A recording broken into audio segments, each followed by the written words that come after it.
నరేంద్ర మోదీ గారి ప్రభుత్వం తెలంగాణ రాష్ట్ర రైతాంగం కష్టాలు చూడలేక యూరియా సరఫరా చేస్తుందని చెప్పాలి రేవంత్ అన్న.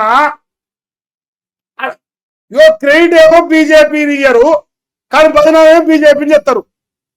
మరి క్రెడిట్ ఇవ్వాల్సిన బీజేపీ కదా. ఇలా యూరియా సరఫరా ఏ రకంగా జరుగుతుందా? తెలంగాణ 20 నెలలకెళ్ళి యూరియా ఎందుకు లేదా? ఈ దద్దమ్మలు ఎందుకు వేయలేకపోయారా? కేసీఆర్ 10 సంవత్సరాలు పరిపాలిస్తే యూరియా కష్టాలు లేవు. రేవంత్ రెడ్డి 20 నెలల పరిపాలన ప్రతిరోజు కష్టమే రైతులకు యూరియా మీద. ఎందుకంటే చేతగాని సన్నాసులు రాజ్యం మీద కూర్చుంటే, తెలివి తక్కువ దద్దమ్మలు రాజ్యం మీద కూర్చుంటే గట్టిగా ఉంటది.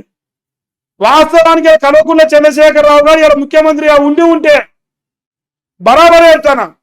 ఒకవేళ ఈనాడు కల్వకుంట్ల చంద్రశేఖరరావు గారు ముఖ్యమంత్రిగా ఉంటే 1,00,000% చెప్పగలను.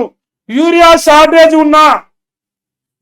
షార్టేజ్ ఉన్నా ఊరు కంటే ముందర పోయి ఫామ్ హౌస్ లో పండుకున్నాడు, వ్యవసాయం చేసినాడు కాబట్టి, రైతుల కష్టాలు తెలుసు కాబట్టి ఊరు కంటే ముందర పోయి లైన్ కడుతుండే. ఇలా అందరికంటే ముందర మనకు యూరియా తెచ్చి పెడుతుండే.